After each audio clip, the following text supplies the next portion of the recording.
Hi, welcome to the New Pioneer Co-op Bakehouse. I'm Theresa Carbrey, Education Director for New Pioneer Co-op, and today our show is New Pioneer Presents Great Bread from the Co-op Bakehouse. Join me for a tour. We'll learn about bread and have a chance to talk with two inspired and dedicated bakers, Rebecca Burgess and Michael London. The retail space at the Co-op Bakehouse features coffee drinks and desserts, as well as cheese, beer, wine, and grocery items. But the heart of the Co-op Bakehouse is the bread.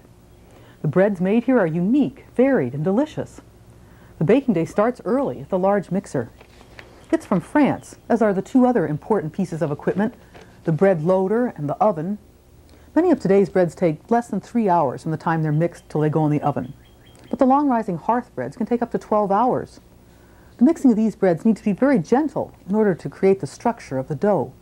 So this fork mixer carefully stretches and develops the gluten. Adam Whipp brought from Rock Hill Bakehouse, our sister bakehouse, all the bread dough starter and sour needed to make tubs of rye sour, leaven, chef, and poulish. These are some of the bread dough starters that leaven bread slowly, allowing the flavor of the grain to come alive in the rising dough. Batches started earlier in the day are tipped out and weighed to produce loaves of uniform size. The loaves are hand-shaped. As much as possible, the ingredients used in the breads are organically grown. After some experimentation in the beginning, Rebecca Burgess, bakehouse manager, chose an organic, unbleached, germ-restored white flour to be the basic bakehouse flour. Proofing takes place under cover. The progress of each bread is tracked on a chart on the wall. The goal is to avoid jam-ups at the oven. When they're ready, the loaves of dough go onto the dough loader and are placed in one of the hearths of the oven. The massive 8-ton French oven is built from stone, brick, mortar, metal, steel coils. It has a gas burner and 9 incredibly large and heavy slabs of slate. Master oven builder Christian Posar built this oven for New Pioneer. This oven is really a modern interpretation of the old hearth ovens of Europe, where the village baker built a large fire in the oven early in the day, and after it burned down, the ashes were swept aside so the bread could sit on the hot hearthstone. Today our fire is gas, but the tiers of slate still give the hearth effect, and we have considerable baking capacity. The bread is moved with a long wooden peel. This is called baking out. You don't want to stand too close because the baker moves the long peel handle very quickly. The bread is sold at the Co-op Bakehouse here at 1st and 5th in Coralville, open 7 a.m. to 7 p.m. 7 days a week, and also at the New Pioneer Co-op store at Washington and Van Buren in Iowa City, open 8 a.m. to 10 p.m. every day. I talked with Rebecca Burgess, bakehouse manager, shortly after she started production. I'm talking to Rebecca Burgess. She's the head baker for the New Pioneer Co-op Bakehouse. You've even got some bread right in front of us here. Can you tell us what these kinds are, Rebecca, and maybe a little about them? Yeah, these are 3 of the 6 kinds that we're going to be making. This is our Mediterranean bread. It's a yeasted bread, and we have it in a baguette, which is a little bit smaller, and this is a 1-pound loaf. It's very crusty, nice and white on the side. This is the whole wheat farm bread. It's one of the it's a light sourdough bread. It's got cracked wheat in it. It has whole wheat flour. You can see from this loaf, this is the way a good loaf of bread ought to be. This is what you call the ear of the bread. You should be able to pick it up by that. Got a nice gradation of color going into pale on the cut. Then we have the farm bread, which is related to the whole wheat farm bread. And we have a 1.5 pound round. This is the 1.5 pound long. And this is the batard, which weighs somewhere in between 1 and 1.5 pounds. So is the farm bread a sourdough culture? A little bit sourdough. It doesn't have added yeast, but it's not sourdough. Now, hot out of the oven? Hot out of the oven is the Jewish rye bread. That's also a heavily yeasted bread. The Mediterranean bread is leavened with what's called a poulish, and that's a soup that we make up out of water, flour, and just a pinch of compressed yeast. We let that burble for several hours, and then we use that to mix the dough. Great. Well, I can see the little caraway seeds in this rye bread. Mm-hmm. So you've been in production for how many days? A week. A week. A week. So it's been a busy week. Can you tell us just a little bit about what has happened in that week? We had Adam in from Rock Hill, and he helped Yeah, the first thing we had to do was kind of hone in on the flour. We went through maybe 3 or 4 different kinds of white flour. We tried every organic white flour that Blooming Prairie carried. We tried a couple of commercial ones. The one that we have used in all these is an unbleached white flour with the wheat germ still in it. So it's a very pretty flour. It's creamy and it has little flecks of wheat germ throughout it. Mixes up very nicely, makes a nice smooth dough. And it's organically grown, is that right? Did you end up with an organic one? Yes, these are all organic, completely organic wheats. The whole wheats, yeah, there's nothing inorganic in any of these. So is it our goal to do organic if we can, like raisins and stuff like that too? Yes, we have organic pecans, organic raisins. We're the only bakery in the country that's doing the Rock Hill breads and nothing but organics. And it's pretty exciting. We've been here. Bread's still coming. This is sourdough. We've got our sourdough bread. We're pretty pleased with the sourdough bread. So is this a Yorkland bread or is this a Harsh leaven? This is a genuine sourdough bread without yeast added to it. It's got that nice bubbly sourdough crust. It's doing just fine. So we were chatting about how one proofs the hearth style breads as opposed to how one would proof, say, the Yorkland breads or more traditional breads. Tell me, so a proofing box is about 80 degrees or 90 degrees, kind of like a little warm About oven? 90 degrees, yeah. And the sourdough bread, it likes to be cooler, like below 80. The other breads, maybe about 80, which is what the room temperature is. So they all proof at room temperature. So that's part of slower rising time and longer time. And it seems like you people do a very, very conscientious job of the shaping of the loaves. So all these are really handmade loaves. Yeah, they really are. Even the ones that run through the machine, there's a lot of finishing up to do on them. This is a raisin pecan loaf. It's the sourdough bread with lots of raisins and pecans in it. So those are the organic or raisins and pecans we were talking about. All organic. So have you got a sense now of how the bakery's going to roll from here on? You got a week under your belt? Yeah, we're finally honing in on the different shapes that we're going to have, the different sizes, the kinds of flours that'll work the best. It's been a lot of work. It's really exciting to finally see it all happen, the oven work. We thought the oven was going to hold us up, and it was actually the first piece of equipment that was ready to go. And the oven builder's like, well, let's bake in. And it's like, we don't have any tables. It's a construction site. The carpenters are still hammering around. So it was really exciting to finally get the loader in and put some bread in the oven, really, and see it work. We're all thrilled to death it's coming out of the oven. So some of the things that make these European hearth-style breads different are the starter culture, the long rising time, the hand shaping of the loaves, and of course the massive brick oven. Steam is important too. Steam serves 2 functions in the oven. The first is allowing the bread to expand in the initial stages of baking. The second is the gelatinization of starches at the surface of the crust. The crusts on hearth bread can be thin and chewy like the sourdough or Jewish rye, or they can be thick crusted like the whole wheat farm and the paisano. These breads have a high moisture content, less yeast, and longer fermentation.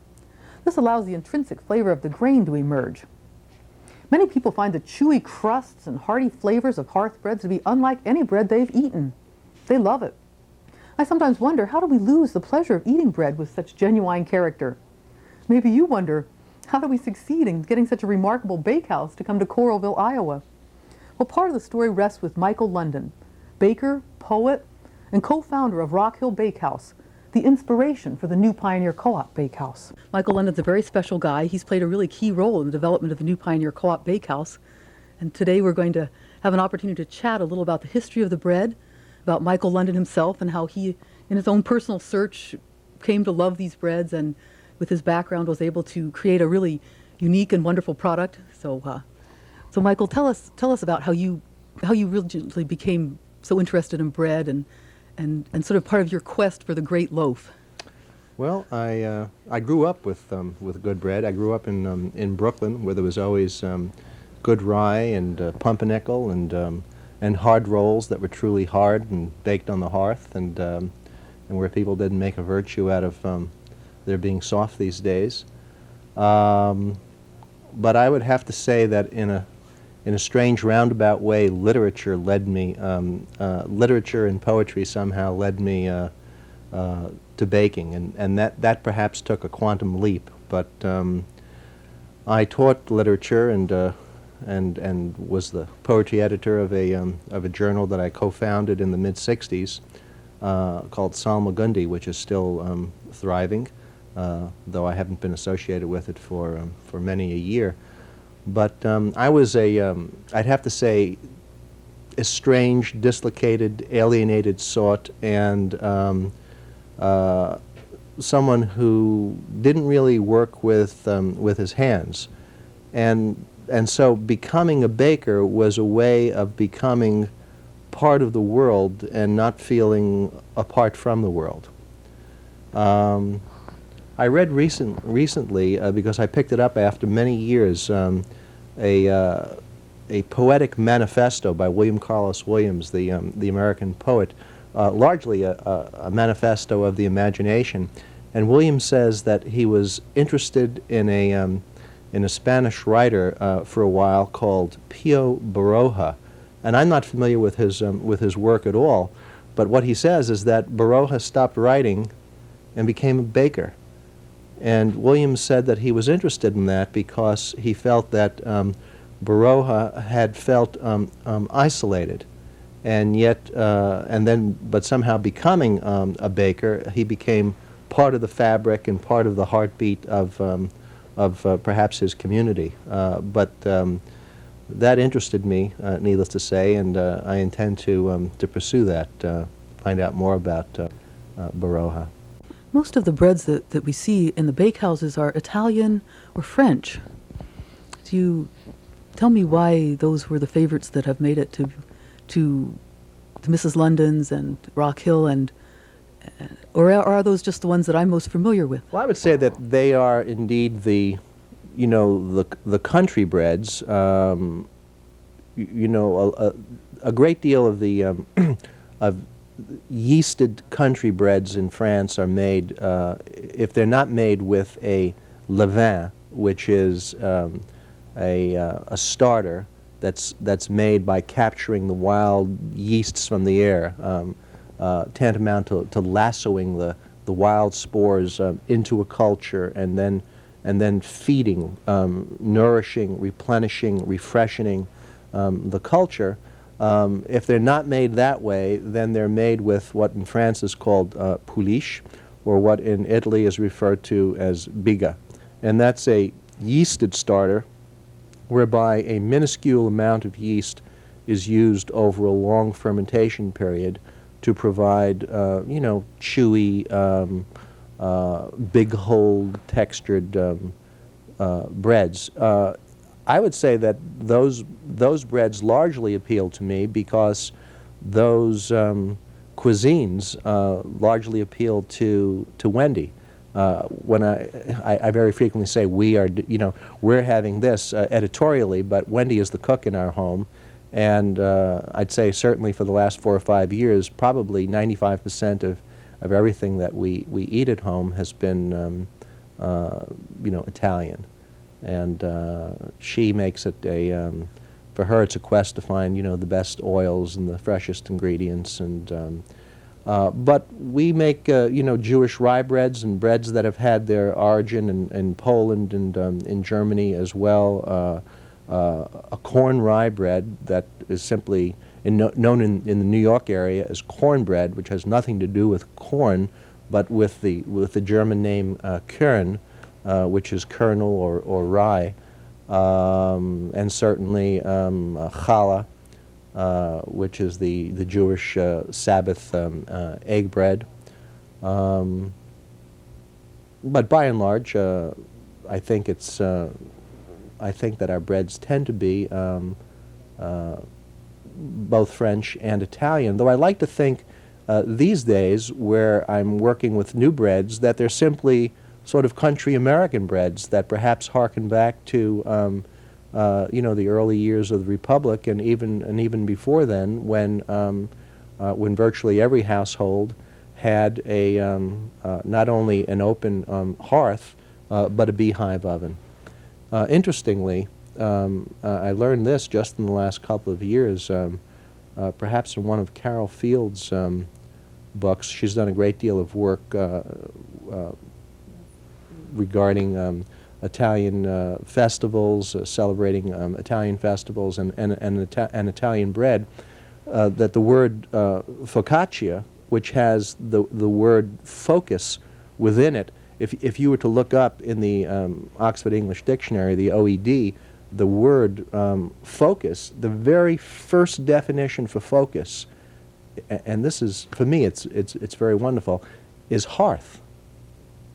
It's hearth, and it makes a great deal of sense. I mean, because, and we've attempted to do this in our own home, in recreating an 1800, 1805 kitchen, in making an open hearth the very center of our kitchen and our family life.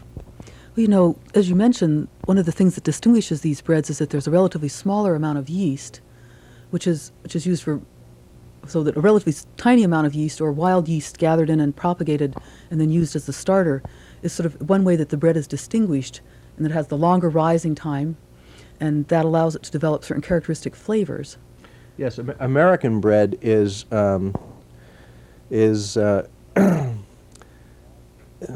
or to put it another way, with the advent of high-speed mixing and the profligate use of yeast, we've wound up with very airy bread that really shouldn't be called bread.